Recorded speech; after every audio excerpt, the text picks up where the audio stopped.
back at a reasonable time. We're always amazed to see how God looks after us. When traveling to and from Tennessee, we pass so many accidents along the way and are even thankful for His protection, knowing that it was us, it will have been His will. I wonder if you might be able to give us Sheldon's phone number. He called us last week, but his phone number is no longer in our caller ID list. We want to discuss some more of his apartment complex. We look forward to seeing you all again soon, and may He continue to bless the ministry. Kurt, Jennifer, and Jana Wilde in Marietta, Georgia. We love you guys very much. And then Carson Lee writes to us, says, I don't know where Carson Lee is. Dear Pastor Jim, hi Jim, grace and truth to you.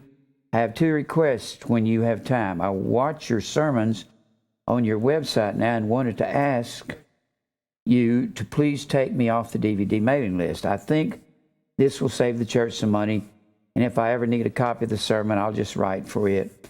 I will continue to give and support the ministry, but just wanted the church to not have to worry about making me a copy since they are online for me. I was also wondering if you can maybe add a section and upload some of your best sermons of Revelation and prophecy on your website. I think you are on the money in regards to your interpretation. Would like to listen to more and more of these sermons of ones dealing with spirits in prison. Lastly, could you please send me via email or mail my contribution statement for 2011? I plan on doing my taxes next month. Thanks again for all your teaching and the advice you gave me last year when I called. I don't remember. May the Lord continue to give you wisdom and strength. God bless you, Carson Lee. And then Angela in Austin, Texas. This is the lady that has multiple sclerosis. And she says, Dear brothers and sisters in the Lord, will y'all please forgive me for not being a good friend and not keeping in touch. Please know that I was struggling with fear, depression, sadness of the worst kind, brokenness, broken heart, because I thought God didn't care about me, and all I saw was my skinny body and was getting weak and sad. I don't want to be like that anymore. I have some awesome, really cool news. Praise the Lord to tell y'all. I gained some weight in an unusual place, but nevertheless I did.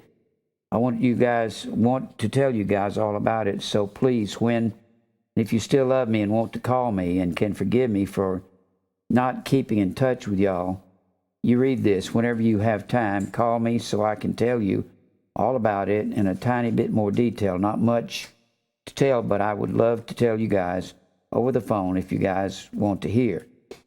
Also, please pray it will stay and not go away ever, please. I woke up this morning saying, I am healed, I'm healed, I'm healed. So thank you, Jesus, I'm healed. I'm healed in Jesus' name. Thank you. Well, don't fall into that trap of the charismatics.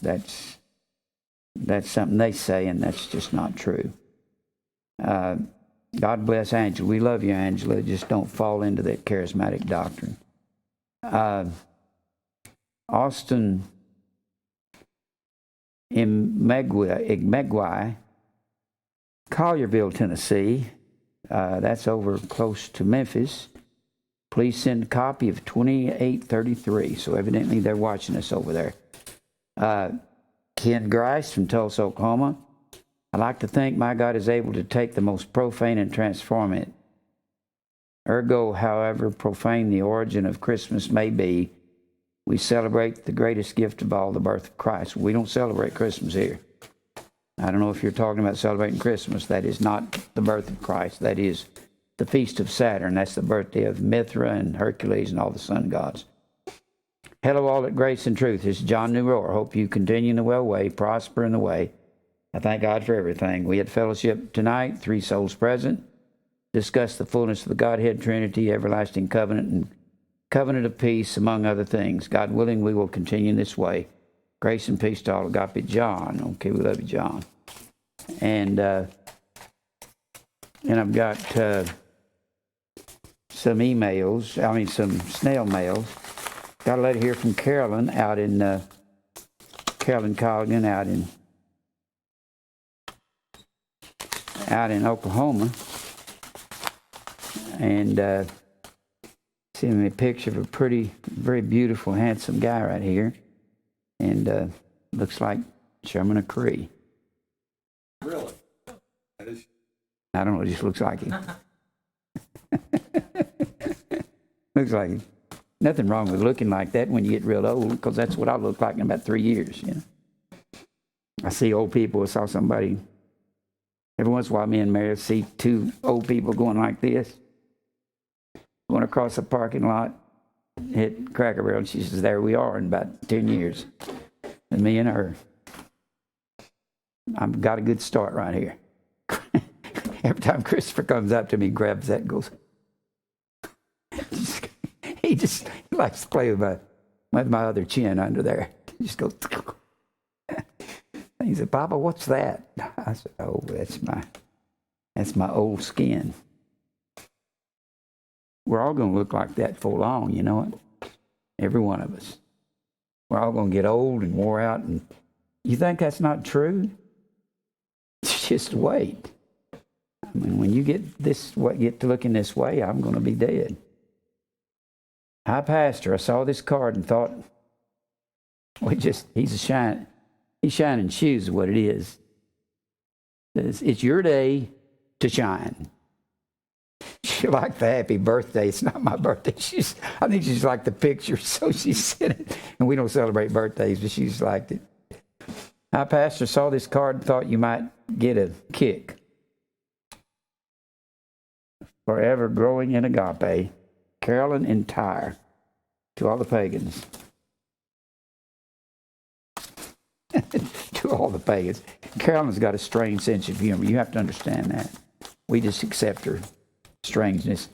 And she wrote a letter with it. Hi, Pastor and church, thank you for warning. For the warning, I definitely have ears to hear. Judge granted an emergency restraining order on the demon. She's having problems with a guy out there. I must appear in court on February 22nd for the hearing to get a permanent order. This man will be served to appear and contest the order. His day is coming, all right, in court. Every dog has his day. This guy's been writing letters constantly to us and her, just harassing us. I'll send copies of order when a police report has been assigned. In order for me to use the 2 letters he's threatening to harm us, I have to have the originals, and that's the ones I've got. I'm not going to read all this. Send some offering for the poor and the needy. And anyway, tell Mary I enjoy talking. We'll send photos of my mom's art studio and ceramic shop. Can you please send me a DVD of Jim's parody of Chalkboard Man?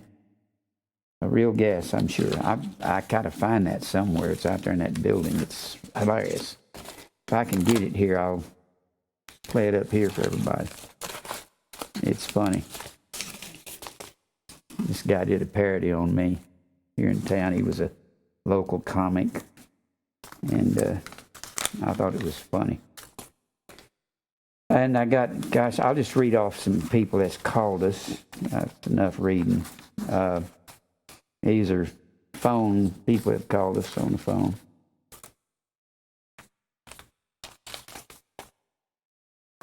I don't tell y'all everything that goes on at Grace and Truth Ministries. I guess y'all know that. When people's having problems, I've been accused at times, Jim Brown don't address this. I address everything I can find out about.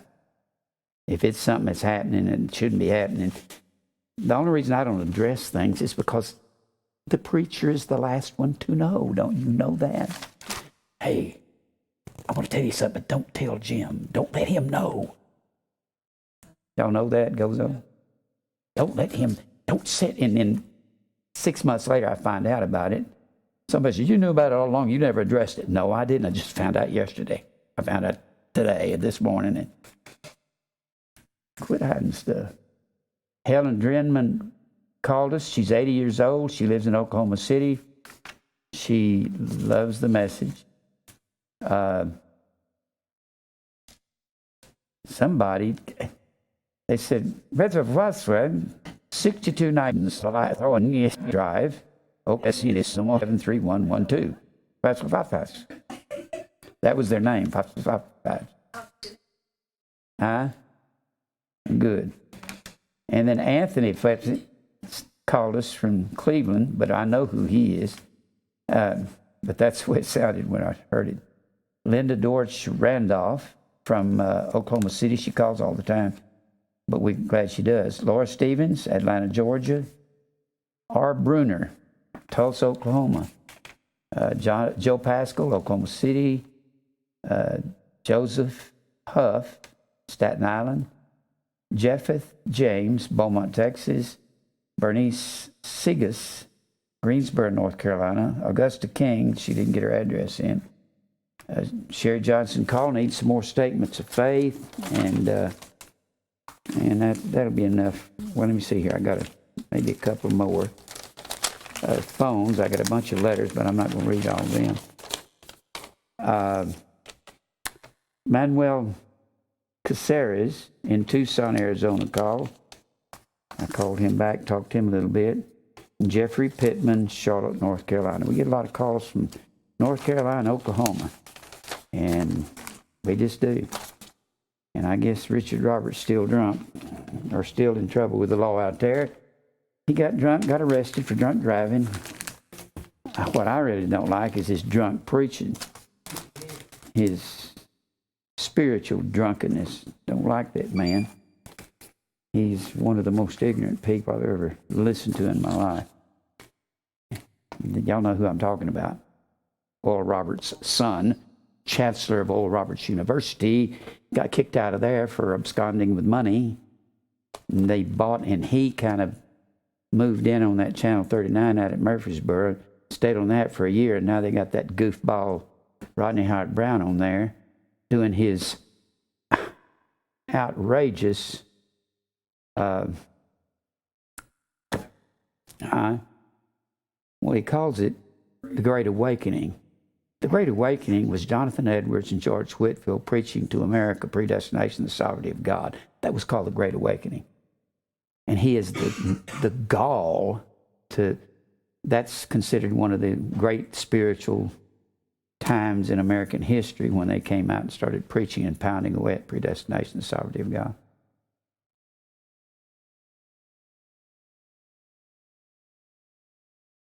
Yeah.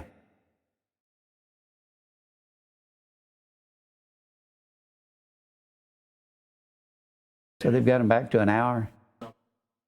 He's the idiot. The Rodney Howard Brown is that moron that has that Pensacola revival, Brownsville church, where they lay on the floor and laugh and they cackle and they holler and they it's that stupid laughing thing. They say, "Oh, we're laughing in the spirit." They'll fall on the floor and giggle and laugh and carry on for 45 minutes and an hour. Just has everybody laying on the floor laughing. They say this is the Holy Spirit they're getting. The Bible says, "You imbeciles, woe unto you that laugh. You're going to weep and mourn." I mean, it's like, oh, we missed that. You know, we're supposed to be mourning over sin, not laughing up a storm. Great day in the morning. How do those people? In case they did miss it, yeah. Yeah, very interesting.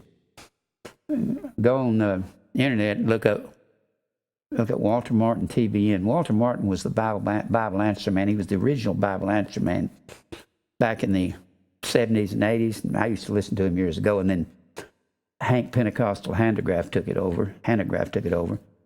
And he's an idiot. And Walter Martin was a very smart man. And he went on TBN, had this guy interviewing him. And man, he was bashing all the charismatics. Kenneth Copeland called himself a god. He's on there just and they were laughing. He said they probably won't play this again. They never played it again, and never brought that host on in again. It was in 87, and I couldn't imagine him having Walter Martin on there. He's the one that wrote Kingdom of the Cults. And it's funny. Just go and look up TBN, Walter Martin TBN. He's on there just beating them up.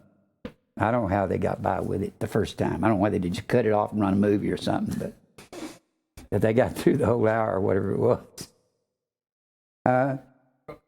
Yeah, but they did. He called Kenneth Copeland down for saying he was a little god. He says doing the same thing the Mormons are doing, saying they're gods, and he would just and he talking about there's one God and called Crouch. Yeah, that's funny. It was something else. It's something to look up and see. If you're not familiar with Walter Martin, he died years ago, and that's when Hank Hanegraaff took over the Bible Answer Man on the radio. And Hank knows lots of big words, and he's stupid when it comes to the Bible. He's just a dummy. But he makes real pretty sentences, though, if you listen to him. He can say things like, I can't think of, the ontological God is a protagonist in the center of the universe. And wait a minute, stop right there. We don't know what a protagonist is. We don't know what ontological means. Stop. Truck drivers don't know what you're talking about. Neither do checkers at the supermarket. Neither does most people. He just goes. He can make up beautiful sentences, but he is a moron. Don't believe people because they can make pretty sentences. Dr. Mark Sharona, I never can think of his name, but if I'll say doctor, I always say it immediately. Dr. Mark Sharona on TBN is one of the biggest dumbbells in the world, but he says some of the prettiest sentences you've ever heard. He knows how to just make, looks like bluebirds and sunny days in the spring and flowers growing up, and his sentences sound like that, and then say, what did he say? I don't have any idea. Anybody ever watched him? You ever watched him? He's a total moron, isn't he? He is an idiot. But he said one time, he said, we must look at God through the sanctified lens of our imagination. Now, I don't have any idea what a sanctified lens is. And imagination is evil from one end of the Bible to the other. Sanctified lens of our imagination. If somebody would write him and explain that to me, I'd appreciate that. All right. Remember our needy people. This will be a part of my announcements from now on. We've got people that are needy, and if you could afford a little extra month, give to the needy. I've got so many people right now, they're not trying to have their hand out. They just, guess who has, if you're going to pastor a church, do you think this is more than just Greek words? It's a lot more than that. I've got to take care of every problem that comes along in the church, from the fusses and the fights to the arguments to the people that are getting at each other, to finances, to paying the bills, to paying the rent, the lights and the cameras, and buying new cameras. And we did just pay about $11,000 for two new cameras and some other equipment. And I got to take care of people's plights that they're in. And I'm not complaining. I'm saying it's much more than what you young guys think when you're out there thinking, it's time for me to be like Jim Brown. I'm going to go start my own church. Well, you better be able to take care of the needy and the downtrodden, as well as trying to study Greek words. First of all, you need to study the Bible for a long time. You don't have any overflow. You can't say something about the Old Testament and the history of Israel. Don't go to teach it. And we've got some needy people that are really in a struggle. And we don't steal from the needy like Kenneth Copeland and Fred Price and those guys do, and Creflo Dollar and Benny Hinn. We try to take care of our needy believers, only believers. These people that are in financial trouble, we're in the middle of a recession, jobs are scarce. I give money away every week and cards away every week, sometimes 4 and 5 and 6 and 8, 10 cards a week. These are gift cards that we get from people that want to help these needy people. Some of them say you can't believe how much it helps them. And you want to help the needy, you don't give $25 a month, $50, $100 a month. You can pick up gift cards at the grocery store. You can pick them up at the Walgreens or some drugstore, Visa, MasterCard. You get a $25 or $50 card and mail it to us, and we get it right in the hands of these people who are desperately trying to live. And some of them are sitting right next to you here in church. And some are up in New York, and some is up in Indiana, and some's down in Louisiana, some's out in Arizona. And it's only people that we have proven themselves to be a part of this ministry. And we go out to help them. So you want to help, you want to send an offering, just put benevolent funder for the needy on the bottom of it. And if you want to help with the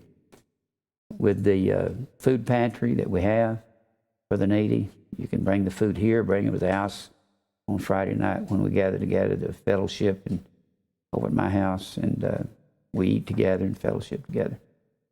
But I've learned that life is not worth living for self. It's not worth even living at all if it's all for self.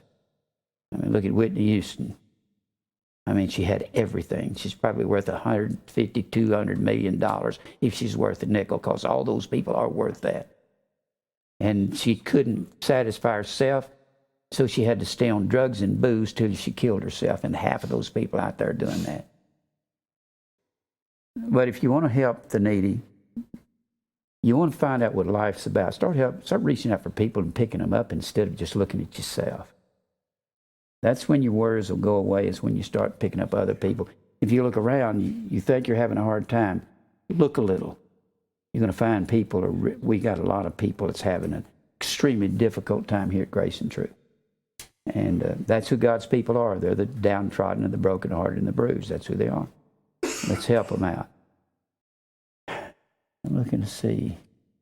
Ain't no visitors here. They're all basically. We've had some good talks, and glad to have you here. Why don't you pray for us, Charles? Amen. Yeah, that's stronger. Yeah, don't forget our picnic. Come in from out of town, call me. I'll give you the names of motels. And we'll be getting together down at Henry Horton Park, and just come and join us. It's a wonderful time of fellowship with people from out of town. Everybody's searching for the truth that comes to this. And turn off the cell phones and we'll start.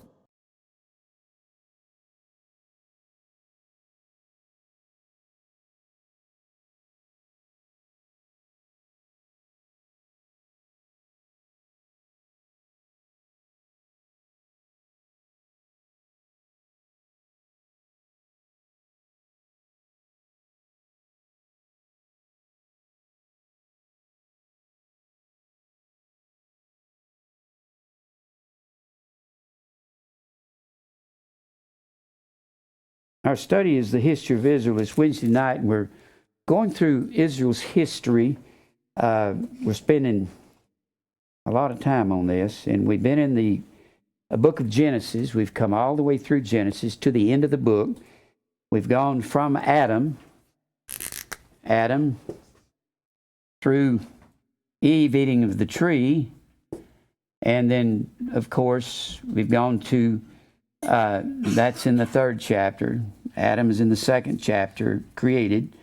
First chapter is a creation, Eve eating of the tree, then God driving Adam and Eve out of the garden at the end of chapter 3. Chapter 4, Cain kills Abel. And then chapter 5, we find the lineage of Seth. And Seth takes the place of Abel, and as it was the custom of the Jew, that's in the 5th chapter. 5th chapter, that's Seth. And then we go on to the 6th through the 11th chapter, and 6th to the 9th chapter. And the 9th, this is where the flood is. This is the flood. God sees that man is evil, and he tells Noah to build an ark there. In the 6th chapter, he comes out of the ark. The 9th chapter, and the 10th chapter is called the Table of Nations. Table of Nations. And this is where the sons of Noah, when they come out of the ark in the 9th chapter, that's Shem, Ham, and Japheth. Shem, Ham, and Japheth. These are the 3 sons of Noah. And they come out of the ark. And God has a lineage, a righteous lineage, goes all the way down through here to Shem. Get the word Semitic from that. And then we see where these 3 men go after the flood. The Table of Nations will tell you about their sons, who their sons were. And when you get over to the 38th chapter of Ezekiel 38,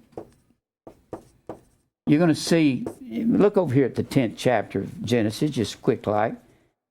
And they named their their lands after their people.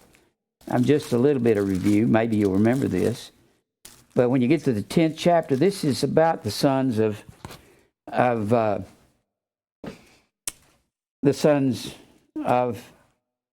three sons, where they migrate to, and who their children are. And when you see these are the generations of the sons of Noah, Shem, Ham, and Japheth, and unto them were sons born after the flood. Now, always it says Shem, Ham, and Japheth. People naturally think Shem is the eldest, but he's not. He's the second-born, just like Abel was second-born, just like Ephraim was second-born, just like Jacob was second-born. God blesses the second-born here. We know that the younger son had looked upon Noah and laughed at him in verse 24 of the previous chapter. And we know that in verse 21 of the 10th chapter that Japheth is the eldest. So therefore, if Japheth's the eldest and Ham is the younger, then it makes Shem, by mathematical deduction, the second-born. And then he says, these are the sons of Noah, Shem, Ham, and Japheth.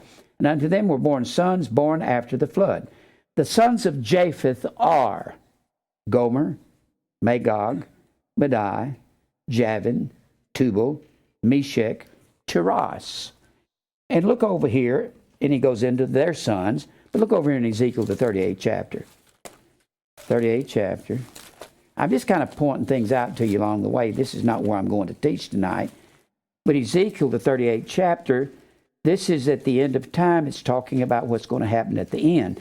Now, I saw John Hagee trying to teach prophecy, or maybe it was that other guy, tried to teach prophecy the other day, and it was the guy that Jerry Falwell said was the most brilliant scholar in the world. The guy says, Noah built an ark, and it built it 300 cubits long and 30 high and 50 wide. And just, I didn't think it was interesting at all.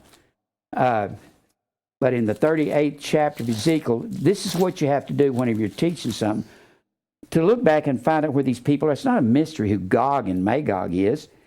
When you look here at the word of the Lord came unto me, saying, verse 1, Son of man, set thy face against Gog, the land of Magog, the chief prince of Meshech and Tubal.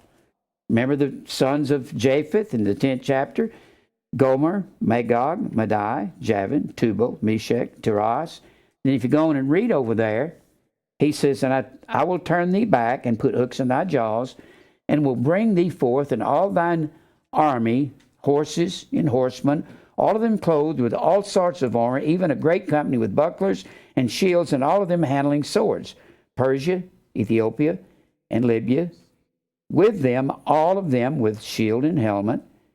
Gomer and all his bands, and the house of Togarmah. So when you go back here to find these guys, you're going to find, and I've got a map called the Table of Nations, if I can find it here. I had it here somewhere. Here it is. Well, I thought I had it. I'm not very professional. Just hold on with me. I didn't have any intention of doing this. I can't find it. Table of Nations. Yeah. It's right there. What? Where? Is that it? Yeah, that's it. But if you're going to be studying something in Ezekiel or wherever you find it, go to your maps. I keep telling you to study maps. Hey, look here. Here's Turkey, right here. Something I drew years ago. Here's Tubal. Here's Gomer. These are all sons of Japheth. And up in this area up here, here's Magog, and Gog is up in here. So when you're talking about these areas, you're talking about Columbus, Ohio, Hendersonville, Tennessee, Nashville. They're all named after people. And theirs were named after people too. These are the sons of Japheth. And up here between the Caspian Sea and the Black Sea is the Caucasus Mountains, and that comes from Gog, Caucus. They hardened the consonants and came up with Gog. So here's the Caucasus Mountains in here. That's the Table of Nations. It's referring to the places where the descendants of Shem, Ham, and Japheth migrated to. You got to look at maps. This is all strange words. I've never even heard a prophecy teacher, whether it's Hagee or he thinks he's a prophecy teacher, or Hal Lindsey or Jack Van Wimpy or any of those guys, or Warren and Stimpy Van Ebby, I think it is. I hadn't heard any of those guys talk about where Gog was, who Gog was. They don't even bother to look it up. This is some great evil enemy of God. Well, it was the Caucasians up here. But it's not going to be a literal Caucasian. It's going to be, in all of this is Meshach. Here's Persia over here, and Ethiopia's down here. And one day all these are going to attack Israel. How are you going to know who that is unless you look these ancient names up in the Table of Nations and get you a Table of Nations map? I've got a map of the Table of Nations in one of my books. I drew that off of it. I need to make a copy of it and get it to everybody so you'll understand. You can see this. So I was just getting at a point when I said Japheth and where his descendants went. And you can do the same thing with Ham, and you'll find out that Ham's descendants came down here to Egypt and Put in Ethiopia, all in here. And of course, when they came out of the ark, Japheth's went all up in here. And down here in this area went Ham's descendants. And Shem's descendants went down here in Mesopotamia or Babylon or what we call Iraq. And that's why one of his descendants down the line was Abraham. And God called him out of Ur of the Chaldees to come down here and occupy what we call Israel. It was the land of Canaan back then. So Shem's journey was down in this area, down here, becoming Israelites. That's the way it worked. Because the mountains of Ararat were down here in eastern Turkey, where the ark landed. So without maps, without looking at maps when you study, I don't know where these guys go that are standing in pulpits. They go, well, like, Gog, boy, some mysterious thing. No. One of the sons of Japheth, the Caucasian people. Does that mean I'm going to be a part of the world beast system? I hope not. I hope not. No, I'm not going to be. I'm a spiritual Jew of the heart. I am a Semitic Shemite. That's what we are, actually. Now, we're moving all the way through here. The 10th chapter is the Table of Nations. The 11th chapter is Let Us Make Us a Name chapter. That's Babel begins there, or the Babylonian system. And at the end of that chapter, Abraham is born. And then we go on through Abraham's life in the 12th chapter. God promises him the covenant. And then 13, 14, not going to really go through all that. Lot splits away from him in 13. And then 14, the Battle of the Kings. 15, God promises Abraham a son. And then 16, he goes in to Hagar, and she tries to help him with a son. And then 17, the covenant is given to Abraham, and the land is given to Abraham. And God says, and then he extends that to Isaac in that chapter. And then in the 18th chapter, Abraham has 3 men come to him. The middle man evidently has to be Jesus. And then 19th chapter, Lot is delivered from Sodom. And then 20, you get into 20, 21, 22, 23. I'm not going to go through all these. I've gone through them. You get into Abraham and his adventures, and you get into 22. That's where Abraham is told to offer Isaac. And you get into 24, and that's where Abraham sends Eliezer, his servant, to the land of Haran, back from over here, to get back over here and get a believing son, that one of the descendants of those that came out of the ark. Get a believing wife for my son Isaac. And then we get into, we're not going to go through Jacob's story. It's a long story, but Jacob flees the wrath of his brother, because in the 27th chapter he steals his birthright. And then we get over in the 28th chapter, he's running for his life from Esau, and he gets over there into the land, and he ends up meeting and marrying his 2 wives in 29th chapter, Leah and Rachel. That's the daughters of his mother's brother, Laban. And he has 11 sons over there. He comes back in chapter 32, comes back over here to the land of Israel, or Canaan. And then after he comes back, he has a son in the 35th chapter. That's where Benjamin's born. And then in the 37th chapter, I'm kind of giving you just a basic rundown. 37th chapter, Joseph comes along. In the 37th chapter, here's Joseph. And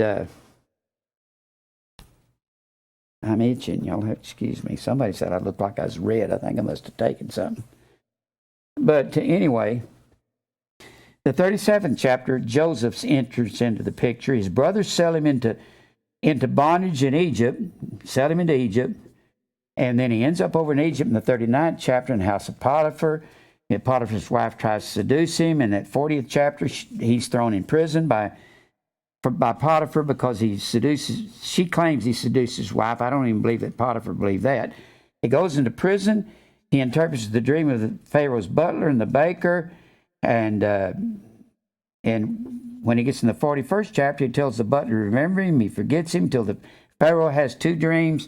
And then Joseph is brought out of prison to interpret the dreams. The Pharaoh makes him number one in Egypt. And then his brothers come over from the land of Israel because this dream is that there'll be 7 excellent years, 7 good years, plenty of crops, 7 bad years, 7 bad. And then Joseph says, we'll have to store up enough for the next bad 7 years. And the Pharaoh says, who better than you, an honest man, to head up my kingdom? He makes Joseph second in the kingdom. And then Joseph has these little excursions with his brothers when they come over there for grain. And then when they get there for grain, he has these little tricks he pulls on them. He keeps Simeon there the first time on their first trip over. And then he says, you bring back your younger brother Benjamin because it's Joseph's brother.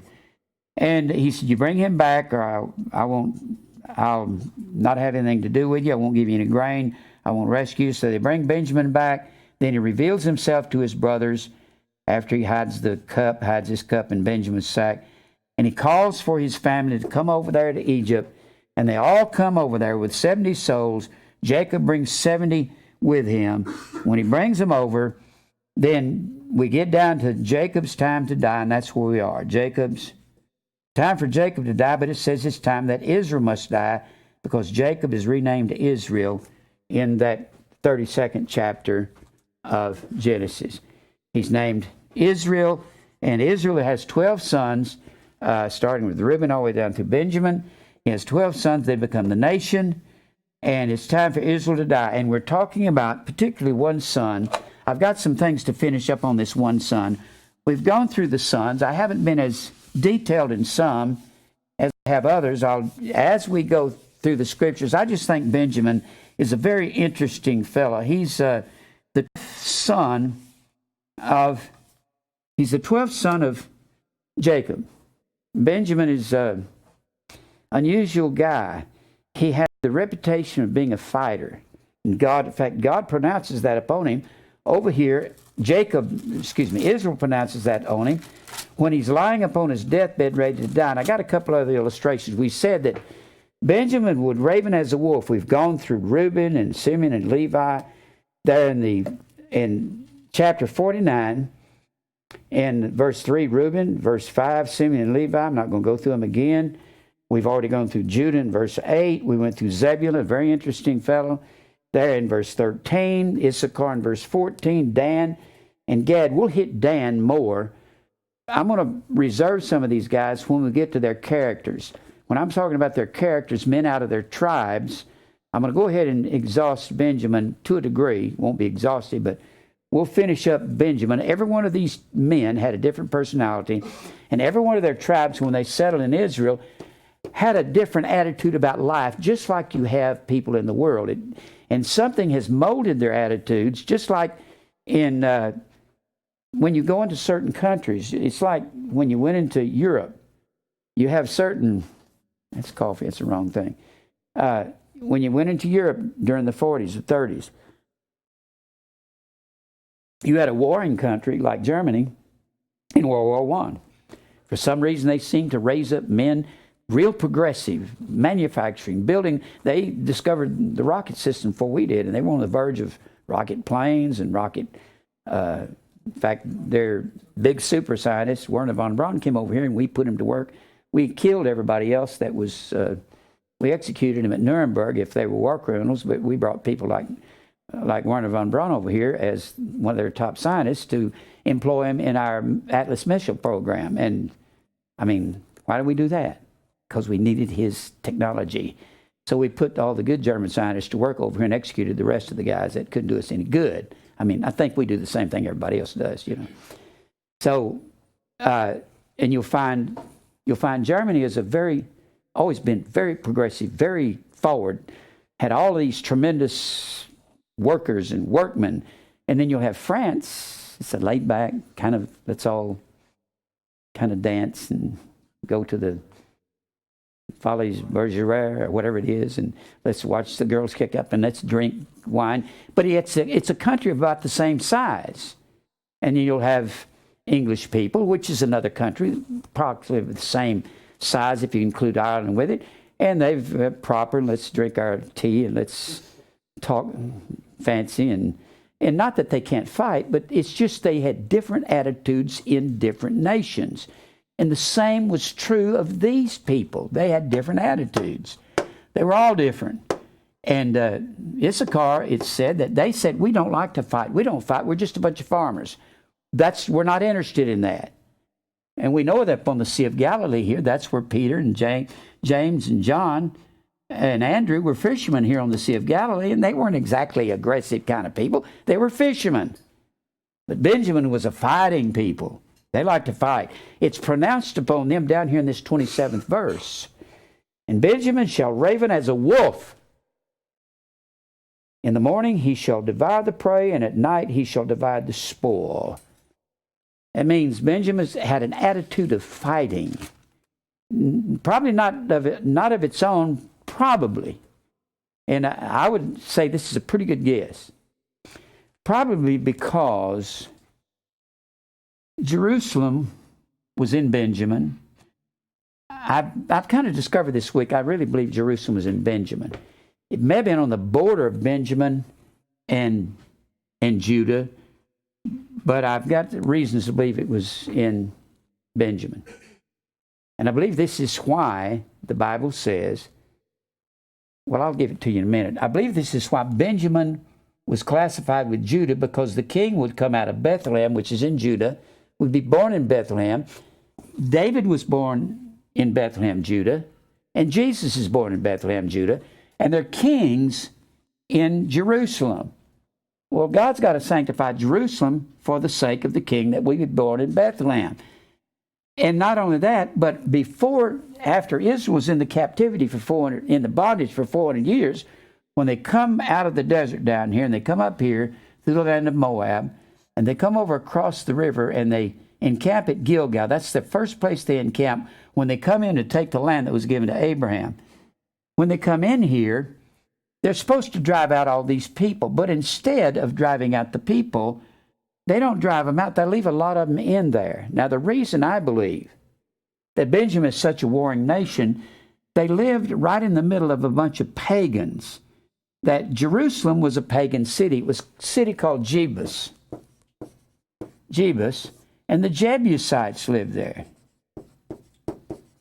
And just above Jerusalem, about 5 miles or so, was a town called Gibeah.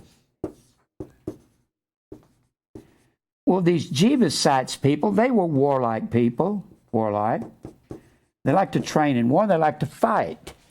And the people of Gibeah, these were warlike people because they were Amorites. And Israel did not run them out. So evidently the Amorites and the Jebusites had much influence upon the people of Benjamin, probably taught them to war because they didn't know how to war. When they came in and took over the land, and Benjamin ends up in this area, they're under the effect of the Jebusites in what would later become Jerusalem, and they're under the effect, they're going to be affected by the Gibeonites. And Saul was from the tribe of Gibeah, Saul. And we talked about how that in the 19th and 20th and 21st chapter, how that all 11 tribes, when the city of Gibeah, just above Jerusalem, when the men came up to the house where the Ephraimite was, the man who was a Levite living in Ephraim, and the Levites lived all over the land, when he was in the house that the old man brought him into and gave him food and gave him lodging, then these men of Gibeah, or these Amorites, came all around the house and said, bring these men out that we may know them. That meant bring them out that we may have sexual relations with them. That's what these men of Gibeah were doing. Well, evidently the men of Gibeah that were wanting to do this were involved in homosexuality, but they were not Benjamites. They were Amorites that were doing this. They were out and out heathens.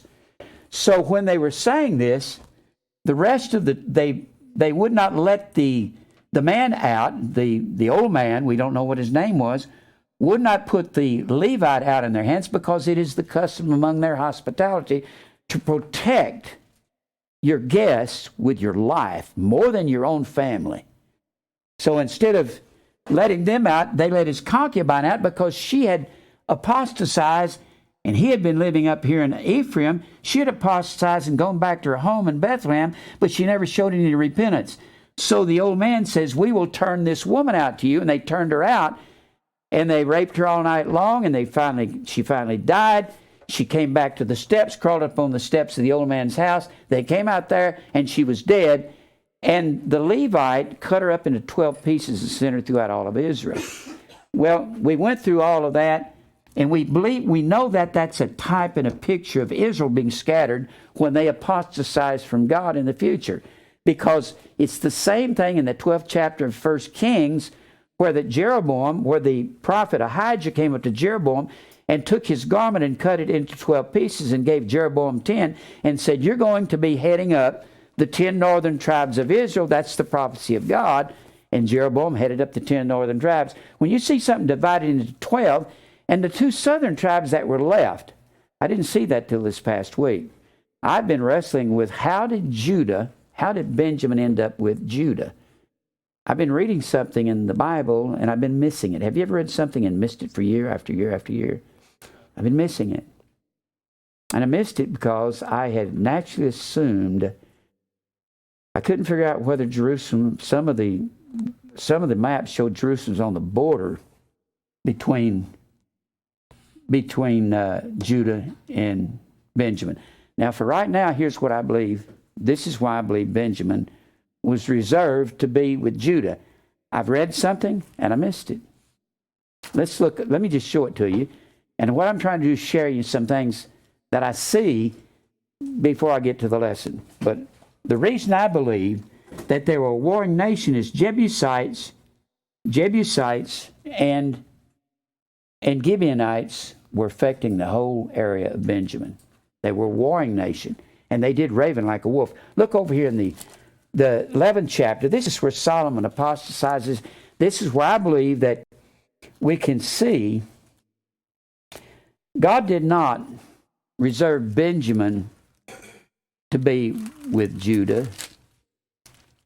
He reserved Jerusalem to be with Judah. But Jerusalem was bounded inside of Benjamin. But he reserved Jerusalem for Judah, because within Jerusalem was the temple. In Jerusalem was David's palace. And that's what David drove the Jebusites out and set it up, because evidently God told him to do that. I want to show you something I've missed. I've just read it. Here, let me show you how to read it. And this is how you have to stop and think. Look here in the 11th chapter. Now, this is where Solomon apostatizes and allows his wives to keep all of their... He's married to 700 wives and 300 concubines. What? 1 Kings 11th chapter. What did I say? I didn't say nothing? Oh, chapter 11. Okay. Solomon's married to many strange women, weird women. Not weird women. Nakri is the word. It means foreign, non-relatives, or adulterous or alien women. Adulterous in the sense that they worshipped other gods. So he's married to all these women. And then he had 700 wives and 300 concubines in verse 3. And they turned his heart away after other gods in verse 4. Solomon went after Ashtaroth, the goddess of Zidonians, after Milcom. Another name is Molech or Moloch, the abomination of the Ammonites. And Solomon did evil in the sight of the Lord and went not fully after the Lord as did David his father. And then he says down here in verse, because he did all this, the Lord was angry with Solomon in verse 9, because his heart was turned from the Lord, God of Israel, which had appeared unto him twice, and he had commanded him concerning this thing, that he should not go after other gods. But he kept not that which the Lord commanded. He didn't do this. God had him go through this so he could write Song of Solomon when he's young. He wrote the Proverbs in his middle age and write Ecclesiastes in his old age. And if Solomon hadn't apostatized, he wouldn't have understood any of those words. Boy, now that's the ordination of God, isn't it? He wouldn't have even understood Proverbs, but never apostatized. Wherefore the Lord said unto Solomon, forasmuch as this is done of thee, and thou hast not kept my covenant and my statutes which I have commanded thee, I will surely rend the kingdom from thee, and will give it unto thy servant. That has a particular meaning. The kingdom belonged to Ephraim, didn't it? Belonged to Joseph through his second-born son Ephraim. The inheritance had been given to Joseph. Where had it been given to Joseph? Back over here in the 48th chapter of Genesis. You mean it's given to Joseph in the 48th chapter of Genesis? How is the kingdom? It belongs to Ephraim. Even when Solomon is king here, the inheritance belongs to Ephraim. The king comes out of Judah, but the inheritance is still in Ephraim. That's where the inheritance is right here. The king will come out of Jerusalem, but Jerusalem is in Benjamin. Notice what he says. Notwithstanding, in thy days will I not do it for David, my servants, my father's sake, thy father's sake. I won't take the kingdom away while David still lives. I'll do it, and I won't do it while you're living. I'll do it. I will rend it out of the hand of thy son. He did the same thing as you did with Josiah when he said, I'm not going to destroy Jerusalem while Josiah is alive in that 23rd chapter of 2 Kings. He said, I'll wait till you're dead. And then God had Josiah slain in a battle because he was a righteous king. And then he didn't see the apostasy of his own sons until he was gone. And I will not rend away all the kingdom. What is he saying? I'm taking the inheritance away from southern Judah. I'm going to take it out of the hand of David. The inheritance means he's going to split Ephraim away from southern Judah. That's what it means. But notice what he says, but I will give one tribe to thy son for David my servant's sake and for Jerusalem's sake, which I have chosen. I missed that. For Jerusalem's sake. God preserved the tribe of Benjamin simply for Jerusalem's sake, because Jerusalem was in Benjamin. That had to automatically number Benjamin with southern Judah.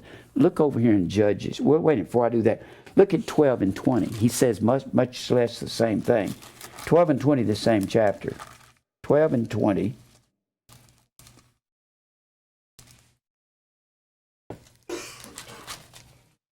Yeah, 12 and 20.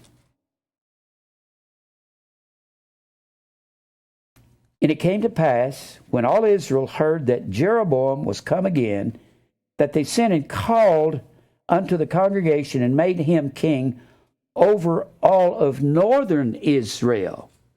When it says over Israel, that actually means because Ephraim was with northern Israel, the inheritance with northern Israel, the king comes out of Judah. There was none that followed after the house of David, but the tribe of Judah. What does that mean? There was none that followed after the house. The house of David was in Jerusalem and Benjamin.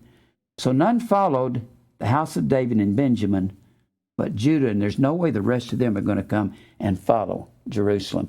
They got to establish their own kingdom up here in Shiloh. And they established their kingdom with a headquarters in Shiloh in northern Israel instead of down here. So he's saying, nobody followed the house of David, which is the temple.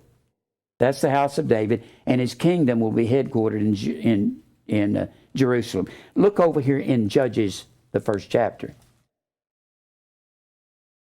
In Judges, they're coming into the land. After 40 years in the wilderness, they wind around the wilderness down here. They come up here just north of the Dead Sea, cross the river, and they come in to take the kingdom. This is what's happening. It actually happened in Joshua. In Joshua, they stay on this side of the river in Joshua. Come in and check everything out. They'll come in here into Jericho, attack Jericho, the walls fall down, they'll come back to encamp over here. Then they'll come over here to Ai. And they'll go over here and conquer Ai. They had to go and conquer each one of these cities one at a time. But they didn't happen to get Jerusalem conquered until later on, when David's king, later on down the line in 1 Chronicles. They don't get it conquered. They evidently never did conquer Gibeah because it stayed an Amorite city. And Saul came out of Gibeah. And Saul was a fighting king. We saw that. We saw that he liked to fight constantly. But look here in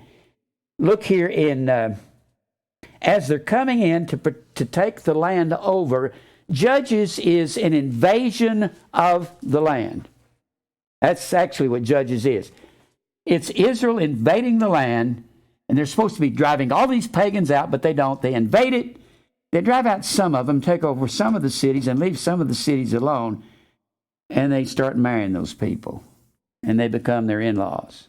Phew. So if you don't understand this part, you're not going to understand a whole lot of what's going on in the rest of the Old Testament. But look down here so the first people that come in there, some of the first ones that go in, let me read a little bit of this. Now after the death of Joshua, it came to pass, verse 1, that the children of Israel asked the Lord, saying, who shall go up for us against the Canaanites first to fight against them? So they're going to enter the land, they're going to invade. They're going to invade what later on becomes Israel, but it's the land of Canaan now. You remember, Canaan is who is Canaan? Go back to the 9th chapter of Genesis. Go back to the 9th chapter of Genesis.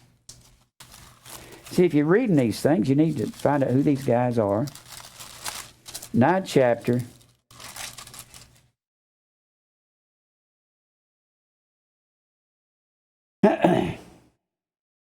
Verse 20, Noah began to be an husbandman and have planted a vineyard, and he drank of the wine and was drunken, and he was uncovered within his tent. Does that mean Noah got drunk so we can get drunk? No. This is showing Noah's human side, his sinful side. And Ham, the father of Canaan. Oh, Ham is the third son of Noah, isn't he? Ham, the father of Canaan, saw the nakedness of his father and told his two brethren outside. And Shem and Japheth took a garment and laid it upon both their shoulders and went backward and covered the nakedness of their father, and their faces were backward, and they saw not their father's nakedness. And Noah awoke from his wine and knew what his younger son Ham had done unto him. And he said, cursed be Canaan, the son of Shem, the son of Ham. We just said that Canaan was the son of Ham, didn't we, in verse 22? A servant of servants shall he be unto his brethren, and he's going to be what he's going to be. And let's read on down. He shall curse be to Canaan, a servant of servants shall he be to his brethren. And he said, blessed be the Lord God of Shem, and Canaan shall be the servant of Shem. The Shemitic people in that 11th chapter goes all the way down to Abraham, then Isaac, then Jacob. So what he's saying is the descendants of Canaan are to be servants to the descendants of Shem. The Shemitic people, or the Jewish people, are going to cause the Canaan descendants, or the Canaanites, to serve them. That's what it's saying. Well, that's what you've got over here when he says, Lord saying, who shall go up against the Canaanites? This is the descendants of Shem going in to fight the descendants of Canaan. That's what it is. It's just the fulfillment of the prophecy of Noah that blessed be the Lord God of Shem, and Canaan will be his servants. And the Lord said, Judah shall go up first to fight against the Canaanites. I have delivered the land into his hand. And Judah said unto Simeon his brother, come up with me into my lot, that we may fight against the Canaanites. And I likewise will go with thee into thy lot. So Simeon went up with him, and Judah and Simeon are both in the south, but Simeon is numbered with the northern kingdom. This is kind of hard to keep up with, isn't it? And Judah went up, and the Lord delivered the Canaanites and the Perizzites into their hand, and they slew of them in Bezek 10,000 men, and they found Adonibezek in Bezek, and they fought against him, and they slew the Canaanites and the Perizzites. Adonibezek fled, And they pursued after him and caught him, and cut off his thumbs and great toes. Why did he do that? And Adonibezek said, 70 kings, having their thumbs and their great toes cut off, gathered their meat under my table, as I have done. So God requited me, and they brought him to Jerusalem, and there he died. And they'd cut their toes off, their big toes off, so they couldn't get any balance, and they couldn't raise up a spear, and they could never raise up an army against anybody again. And they had to destroy those super generals that could raise up an army overnight and get them to follow them. So they just cut their thumbs and their big toes off. They're useless. They'd put them under their table and throw them some bread once in a while, and they'd put a hook in their jaw. Remember over there in 38th chapter of Ezekiel, the Lord said, I'm going to come up against Gog and Magog, and I'll put hooks in his jaws. I'll put hooks in Gog's jaws. This is a figurative term. God said, I'll put him under my table, and I'll give him scraps to eat. And they'd actually tie a man up, run a chain up through his neck here, come out his mouth, put him under the table after he'd cut his thumbs and great toes off, and he couldn't fight. He couldn't do anything. And they just feed him like a pet under their table. That's what he's talking about here. So Judah's the first to go up. Look at what Judah does. And the children of Judah had fought against Jerusalem and had taken it. But evidently they hadn't settled in it, and smit it with the edge of the sword and set the city on fire. And after the children of Judah went down to fight against the Canaanites, so they just abandoned Jerusalem. And after that, the Jebusites come in and settle it. They had to come in and settle it because Jerusalem has to be conquered again. Look up here in verse 21. And the children of Benjamin did not drive out the Jebusites that inhabited Jerusalem. So they evidently had come in and settled in Jerusalem in the meantime, probably among the embers and the fire and the things that had tried to burn down. But the Jebusites dwelt with the children of Benjamin in Jerusalem unto this day. We know that it was David's nephew, Joab, that drove the Jebusites out, and David had promised, whoever can conquer these Jebusites will be my captain of my host. You will be my commanding general in charge of the armies of Israel. And it was his nephew Joab. And you can see his lineage in the 2nd chapter of 1 Chronicles. And you'll see that Joab was his nephew. Joab and Abishai and Asahel were sons of his sister Zeruiah, however you want to pronounce it. They were David's nephews, and boy, he has it round and round with them. So we see that the children of Benjamin did not drive out the Jebusites. We know that's true when you get to the end of Judges, because the Jebusites are still there, aren't they? They're still there. Now, we're looking at this fighting man Benjamin. We'll look over here in 1 Chronicles. 1 Chronicles. We'll look at David's lineage. For some reason, I got lineages on my mind. When the Bible says that all Scripture is given by inspiration from God, it takes a while to learn how to study these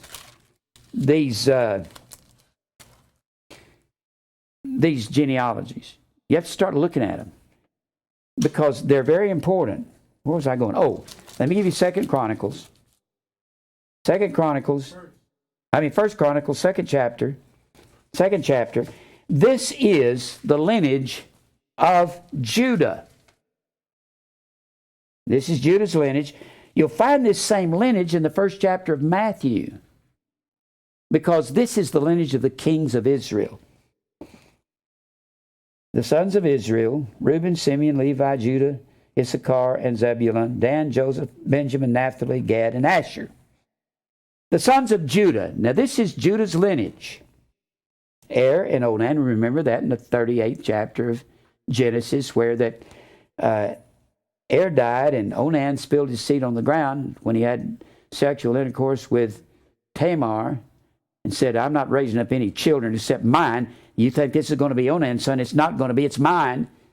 So God got angry at him and killed him for that. And that's when Tamar had to go and seduce her father-in-law Judah in order to keep the seed going alive in Israel. And she did a righteous thing, and Judah wanted to have the person killed that got her pregnant, and it hadn't be him. And what a story, huh? Which 3 were born unto him of the daughter of Shua, the Canaanite, and Er, the firstborn of Judah, was evil in the sight of the Lord, and God killed him. And Tamar, his daughter-in-law, bare him Pharez and Zerah. All the sons of Judah were 5, and the sons of Pharez, and Pharez and Zerah were twins. But Pharez was the second born. He comes out second. There we are, second born again. Hezron and Hamul, and the sons of Zerah, Zimri and Ethan and Herman and Calcol and Dara, and 5 of them all. And the sons of Carmi, Akron, the troubler of Israel, who transgressed in the thing accursed. That's Achan over there in the book of Joshua, where he actually took of the wedge of gold and a goodly Babylonish garment. God killed him for it, because he told him, when we go in there, I don't want you to take anything that belonged to those Canaanites. I don't want you polluted by being corrupted by what they had. Get that out of the 7th chapter of Joshua. And the sons of Ethan, Azariah, the sons of Hezron, that were born unto him, Jamiel and Ram and Heblubai. And Ram begat Abinadab. Abinadab begat Naashon, prince of the children of Judah. And Naashon begat Salma. Salma begat Boaz. Boaz begat Obed. Obed begat Jesse. And Jesse begat his firstborn, Eliab. Now there we are in David's family, aren't we? Eliab, Abinadab the second, Shema the third, Nethanel the fourth, Radiah the fifth, Ozem the sixth, David the seventh. Of course, he's called the 8th son over there in the 16th chapter of 1 Samuel. Perhaps one of his brothers was blotted out of the book of life. I'm not going to go into that right now. And David's sisters were Zeruiah and Abigail. And the sons of Zeruiah were Abishai, David's constant companion, and Joab, David's murdering nephew that he put in charge.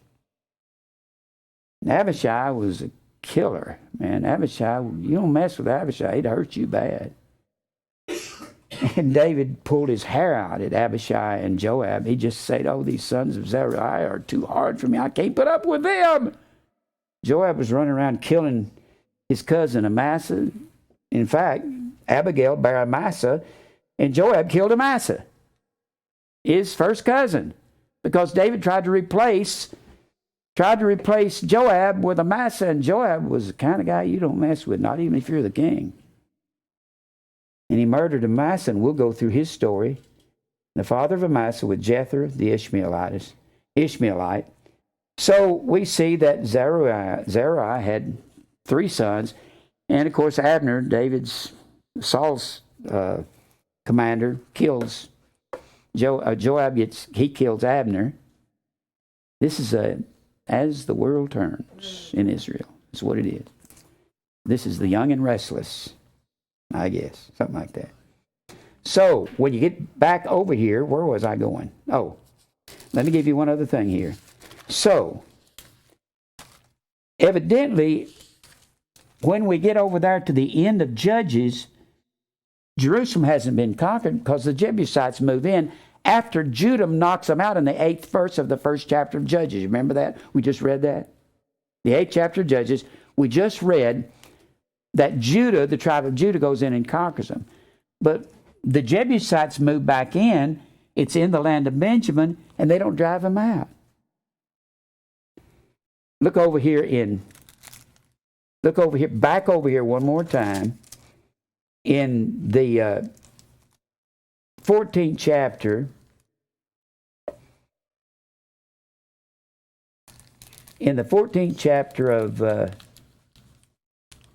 of First Chronicles. No, excuse me. In the 11th chapter of First Chronicles, 11th chapter. Now this is where David gives Joab the kingdom. Right here. In verse 4.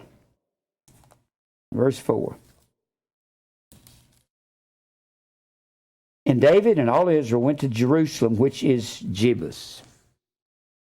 where the Jebusites were, and the inhabitants of the land.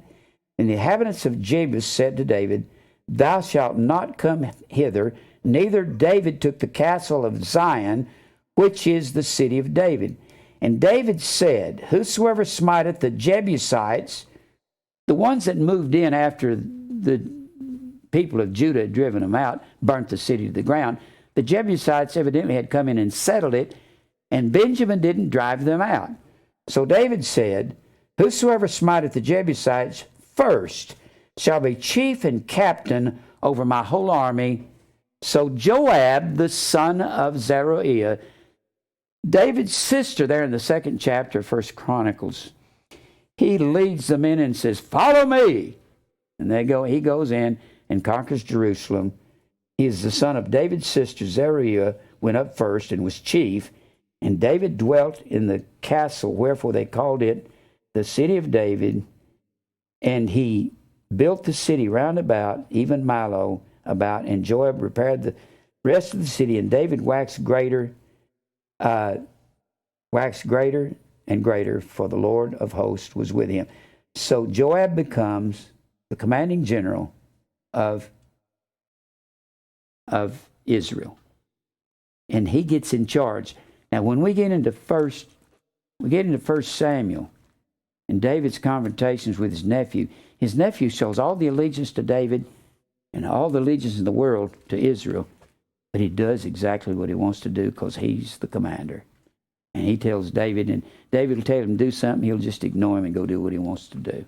He particularly told him, Don't anybody touch my son Absalom when we go into battle against him. He said, I love that boy. And Joab caught him and threw a spear right through him. He was caught. He was helpless, had his hair hung in a tree, had this long hair, beautiful hair, had it hung in a tree, and he's hanging there. Joab says, I got you. And the day he goes back to Jerusalem, David gets the word that Absalom's dead. He's crying, Absalom, my son, my son. And Joab stands over and says, What is wrong with you? You're crying over Absalom. He's trying to take the kingdom from you. It's like he just talked back to whoever he wanted to. Generals could do that. He commanded the army. He was one character. He was a killer. And not unlike these guys you see in the movies. He was just like them. He was something else. Now, I got some other things on Benjamin. We keep seeing that Benjamin ravens as a wolf. As we go through these things, I want us to look at some of these things. Look over here in Judges. Judges, the 3rd chapter. Judges, the 3rd chapter. In this 3rd chapter of Judges, we see that God says, I'm going to put you on the rule of all of these people. As soon as Joshua dies in that 2nd chapter,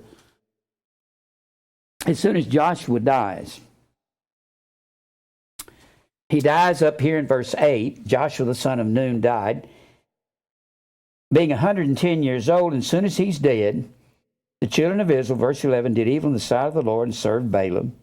Verse 13, they forsook the Lord and served Baal and Ashtaroth. As soon as the leader dies, let's go back. But this was a people, in verse 10, this wasn't the ones that came into the land. The ones that, got to remember, when you read this, you got to read everything in context. They come out of Egypt, they wandered around this wilderness for 40 years, and they kill off all the unbelief. And then when all the unbelievers are killed off, they wouldn't go from Kadesh Barnea over here to what we call the Gaza Strip. It was the land of the Anakims back then. It was the land of the Philistines, that little brown spot, or this right here, land of the Philistines. Where was I? Kadesh Barnea. Oh, Kadesh Barnea. Well, they wouldn't come in there, so they killed off everybody. He killed off all the wickedness in Israel, so when they came across the river, they were righteous.